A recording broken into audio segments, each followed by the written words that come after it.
బాధ్యత లేకుండా ప్రవర్తించే వాళ్ల గురించి చీప్ గా నేను మాట్లాడాను. ఈసీ రూల్స్ ఉల్లంఘించి ఇష్టానుసారం చేస్తానంటే కుదరదు. ఈసీ కంటే వాళ్ళు గొప్పవాళ్లు కాదు. రాజకీయ నాయకులు ప్రజాస్వామ్యయుతంగా ప్రవర్తించాలి. రౌడీయిజం చేయడం సరికాదని పేర్కొన్నారు. నేను చీప్ గా నేను మాట్లాడను. అంటే బాధ్యత లేకుండా వెళ్ళడం ఏదైతే మీరు ఒకసారి చూస్తే కోడ్ ఆఫ్ కాండక్ట్ ఉంది.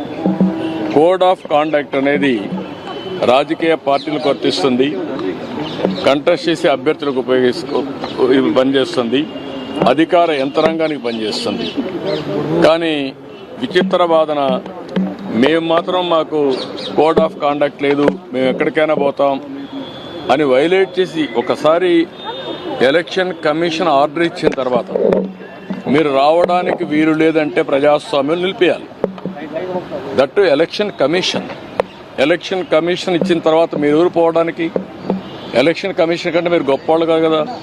మీ రాజకీయ పార్టీ కానీ ఏ రాజకీయ పార్టీ కానీ ఈరోజు నడుస్తున్నాయంటే ఎన్నికల కమిషన్ గైడ్ లైన్స్ ప్రకారం మనం నడుస్తున్నాం. ప్రజాస్వామ్యంలో అటానమస్ బాడీ ఎన్నికల కమిషన్. ఈరోజు ఎమ్మెల్సీ ఎలక్షన్ జరుగుతున్నాయి.